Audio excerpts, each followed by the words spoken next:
night, two games, two South Florida teams, both with their eyes set on getting to the Eastern Conference Finals. Title 42 expires today. We're making it very clear that our border is not open. But there's a new plan at the southern border. And candidate Trump faces voters in a Wednesday night town hall. If the family hears that they're going to be separated, they love their family. These stories and more coming up on Newsbreak. Live from the FIU Lee Kaplan School of Journalism.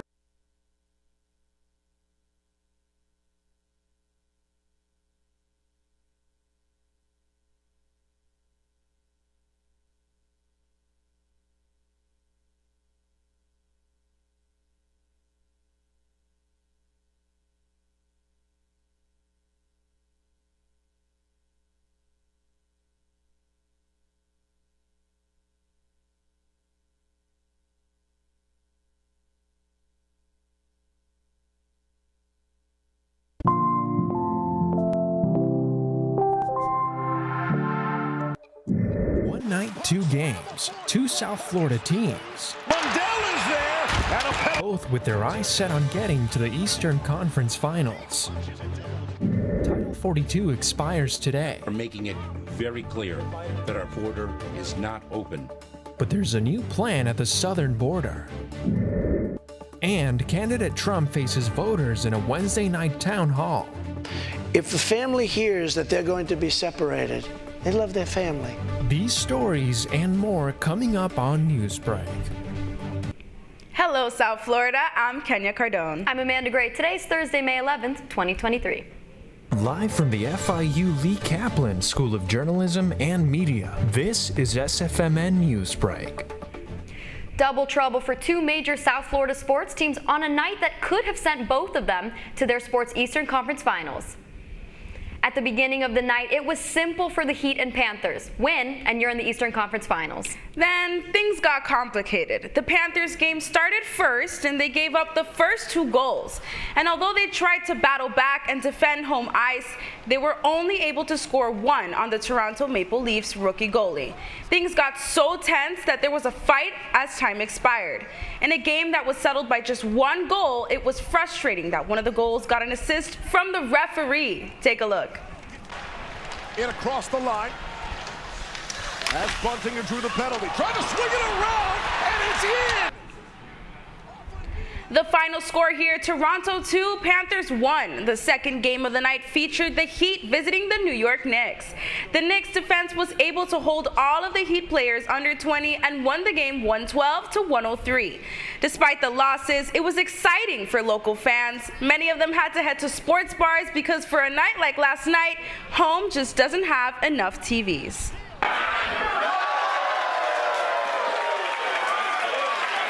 A night to remember for all South Florida sports fans. The Miami Heat versus the New York Knicks and Florida Panthers versus Toronto Maple Leafs.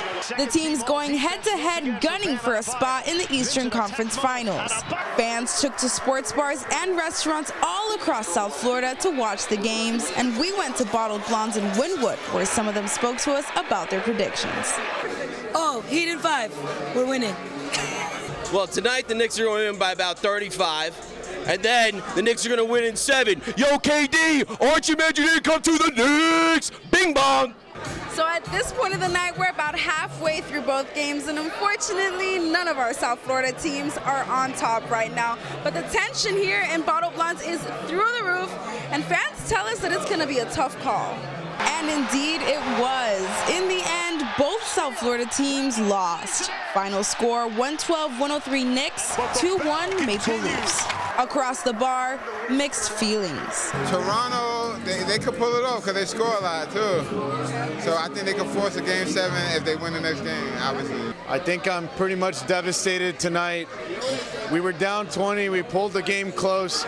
If you look at Jimmy Butler's Instagram, he was drinking wine all night last night in New York. He posted until 4 a.m. and he was up at 8 a.m. So I think he didn't have the closeout mentality tonight.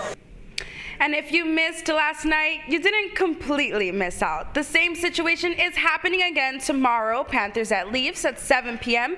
and Knicks at Heat 7:30. A win for either South Florida team will close out the series. Title 42 expires today. The police, put in place in 2020 to curb the spread of COVID, gave the U.S. government power to swiftly expel migrants at the southern border. CNN reporter Gloria Pazmino is in El Paso, Texas this morning. And Title 42 has allowed the U.S. to swiftly return migrants back to their home countries or to Mexico. Authorities have expelled migrants at the border more than 2.8 million times since the policy began. You can see behind me just a wall separates the U.S. and Mexico.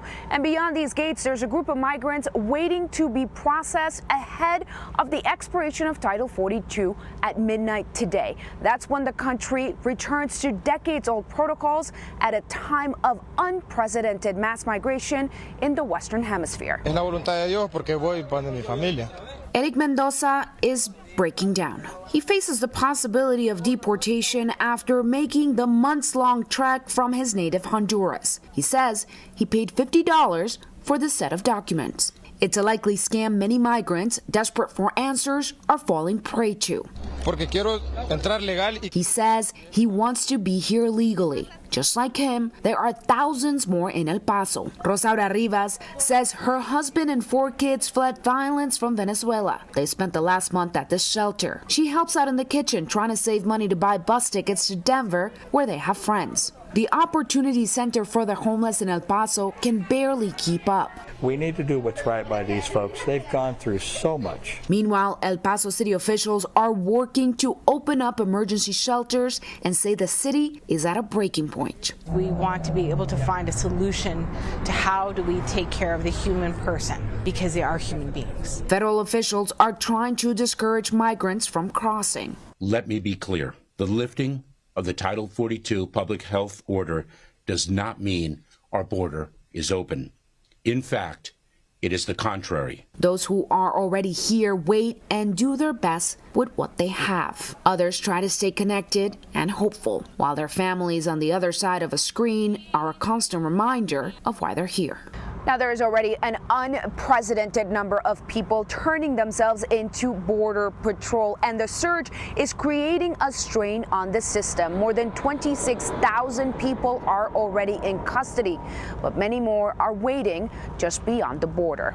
Reporting in El Paso, Texas, Gloria Pazmino, back to you.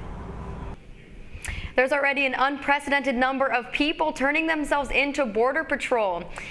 And the surge is creating a strain on the system. More than 26,000 people are already in custody, but more are waiting just beyond the border. As Ron DeSantis considers a possible presidential run, he's making an issue out of the border crisis. Yesterday in Jacksonville, Governor DeSantis signed a bill targeting undocumented immigrants in Florida. Under the new law, transporting a person without a regulated immigration status is punishable by prison time or a fine. It also requires hospitals and companies to collect the immigration status of patients, as well as preventing immigrants without a valid ID from driving a car or becoming lawyers, and so much more. Today, former President Donald Trump makes history, showing a significant lead in the Republican primary polls this early on.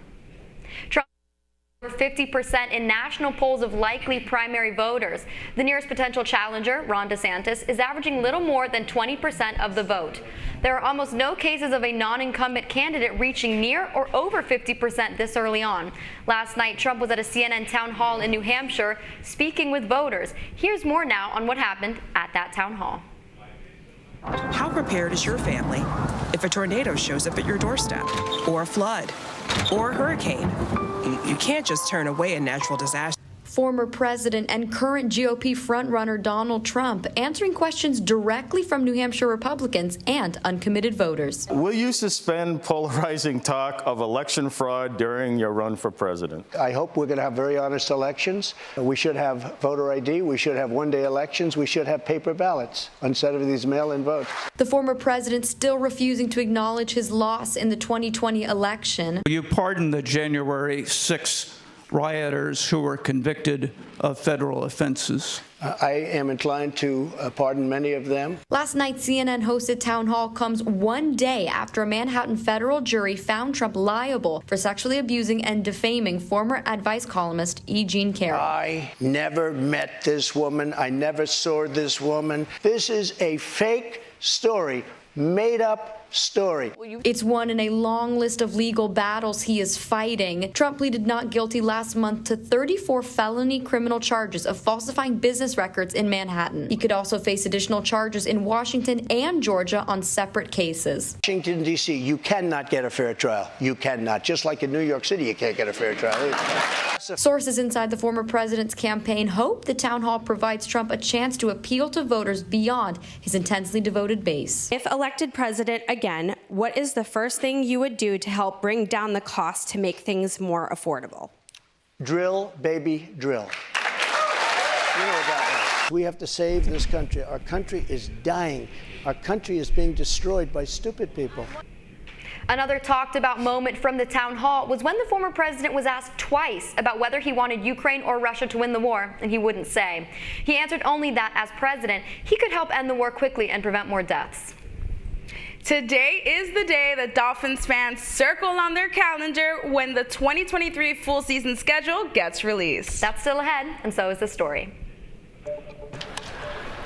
Under the glove of Perdomo, and just like that, we're tied up. Garrett Hampson once again a problem for the Diamondbacks. With losses from both the Heat and the Panthers, local sports fans could really use a win.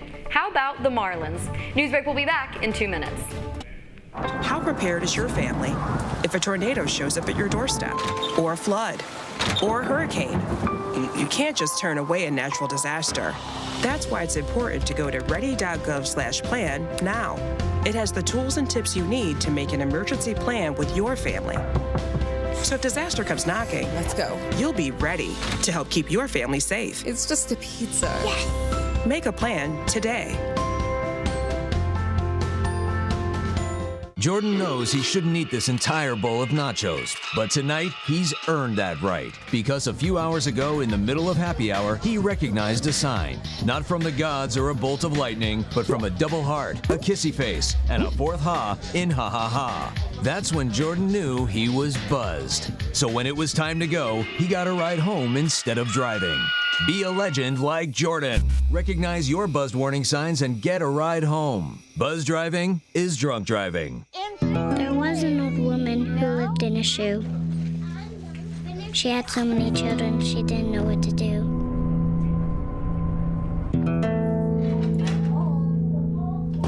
She gave them some broth without any bread and kissed them all soundly. Lights out. Good night. And put them to bed. Hunger is a story we can end. End it at feedingamerica.org. I help our fellows design their paths as creative entrepreneurs. My experiences serving startups, creative businesses, and cultural organizations, and my journey as a queer mixed immigrant with Haitian and Arabic roots, inform the co-creative environment we foster at Radcliffe. We leverage our collective diversity to encourage the building of lifelong personal learning networks and mindsets that stimulate continuous innovation.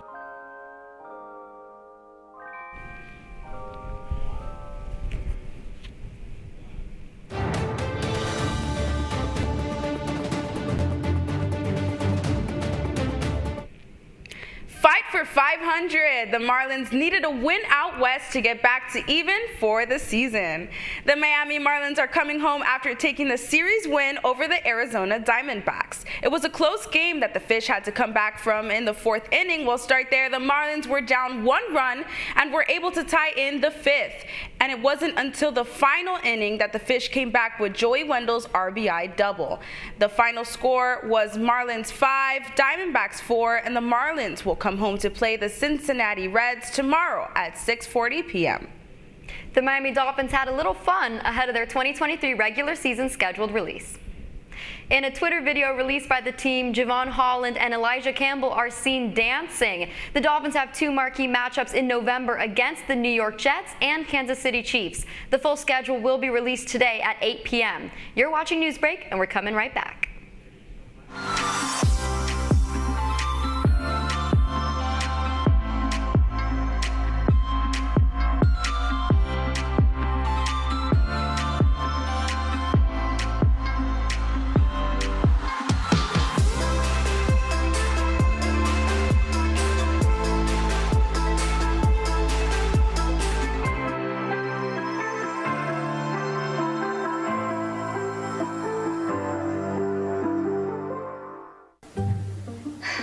could really use a new tablet. I just don't have the money. Let me ask you something. Do you have a Pell Grant? Yes? You do know you can get a free tablet, right? Did you say free? Yeah, free. It's simple. And the application is done in the store. I could really use a tablet.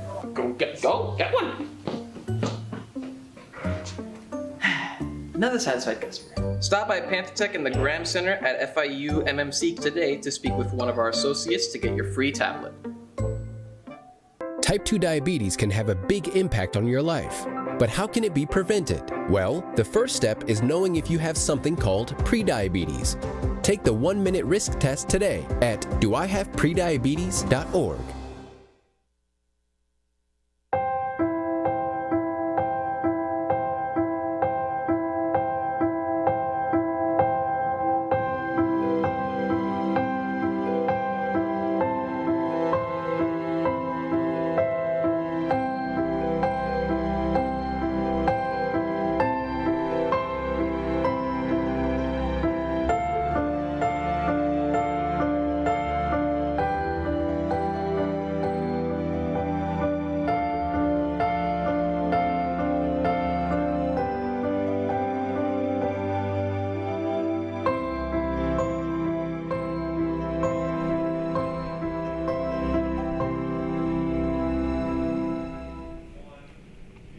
That's all the time we have for Newsbreak. I'm Amanda Gray. And I'm Kenya Cardone. Get more news anytime at sfmn.fiu.edu.